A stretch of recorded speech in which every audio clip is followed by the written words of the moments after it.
সুপ্রিয় দর্শক আসসালামু আলাইকুম, কেমন আছেন আপনারা? নিশ্চয়ই ভালো আছেন। আজকের ভিডিওতে আপনাদের সবাইকে স্বাগত জানাচ্ছি। আজকে আমি আপনাদের সাথে একটা গুরুত্বপূর্ণ টপিক নিয়ে আলোচনা করব। নবজাতক শিশু বুকের দুধ খেতেই থাকে, ছাড়তে চায় না। বাচ্চার কি এতে কোনো সমস্যা আছে বা এর সমাধান কি?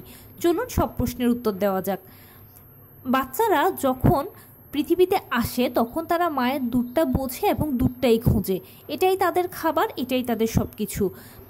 মা সবসময় চেষ্টা করবেন একটু রিল্যাক্সলি বসে আরাম করে বাচ্চাকে বুকে নিয়ে একটু বুকের সাথে জড়িয়ে ধরে নিয়ে তারপর দুধটা খাওয়াতে। এতে বাচ্চা ভালো আরাম পাবে। এবারে অনেকে বলে থাকেন যে নবজাতক শিশু যে এত দুধ খেতেই থাকে, ছাড়তে চায় না, এটা কি তার কোনো সমস্যা? না, এটা তার কোনো সমস্যা না, এটা তার স্বভাবজাত প্রবৃত্তি। এর সমাধান কি? এর সমাধান মায়ের হাতে আছে। সেটা হচ্ছে মায়ের কিছু জিনিসের অজ্ঞানতার কারণে বা না বোঝার কারণে এই জিনিসটা মা সমস্যার পর্যায়ে দাঁড় করিয়েছেন। এটা কোনো সমস্যা নয়। মাকে প্রথমেই জানতে হবে যে মায়ের দুধের দুটো অংশ থাকে।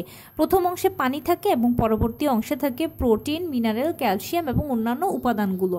এখন আমরা বড়রাও কিন্তু যদি শুধু পানি খাই তাহলে কখনোই আমাদের পেট ভরবে না, বারবার খিদা লাগবেই। কিন্তু যদি আমরা খাবার খাই তার পাশাপাশি, তাহলে আমাদের খিদাটা নিবারণ হবে। তেমনিভাবে বাচ্চারা যখন মায়ের বুকে দুধ খায় তখন কিন্তু তারা প্রথমে পানিটা খায়। বাচ্চা যেহেতু একদম ছোট, তাই অল্প অল্প একঢুকু করে খেতে খেতে তার দীর্ঘ সময় লেগে যায় উপরের পানিটা খেতে, এবং পরবর্তী লেয়ারে সে যখন যায় তখন মা হয়তো বিরক্ত হয়ে দুধটা ছাড়িয়ে ফেলে। এরপরে সে একবার দুবার যখন শিশি দেয় তখন ওই পানিটা তার পেট থেকে চলে গেলে আবার খিদে লাগে, আবার কান্না করে খেতে চায়। এখন মা হয়তো ভাবেন যে সে বারবার খেতে চাইছে। এটা মায়েরও একেবারে দোষ কিছু নয়, কারণ মাও সদ্য ডেলিভারি দিয়েছেন বাচ্চা, সেই জন্য তিনিও একটু উইক থাকেন বিধায় পরিবেশটার সাথে অ্যাডজাস্ট করতে কষ্ট হয়। সেজন্য মায়েরা যে কাজটা করবেন, অবশ্যই বাচ্চাকে আরাম করে নিয়ে বসে বুকের দুধের একটা অংশ খাওয়াবেন। সে হয়তো দেখা গেল যে প্রথম অংশ পানিটা খেতে খেতে ঘুমিয়ে পড়লো।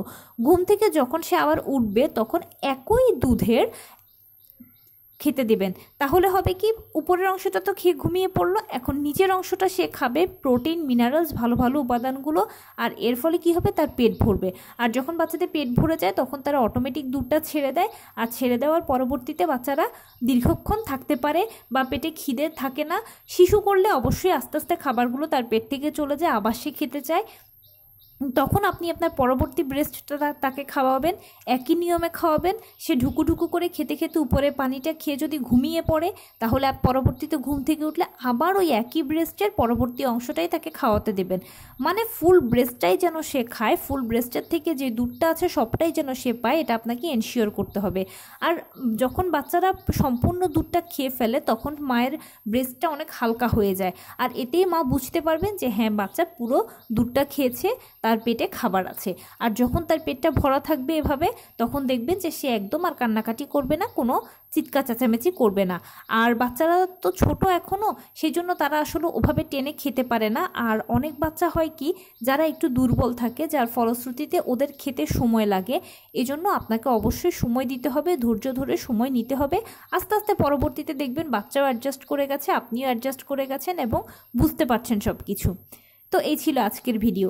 কেমন লাগলো বলুন?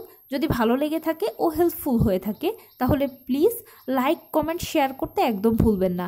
আর সেই সাথে আমার চ্যানেলটিকে সাবস্ক্রাইব করার বিনীত অনুরোধ রইল। পাশে থাকা বেল আইকনটি ক্লিক করে দেবেন যেন আমি ভিডিও আপলোড করার সাথে সাথে আপনারা নোটিফিকেশান পেয়ে যান।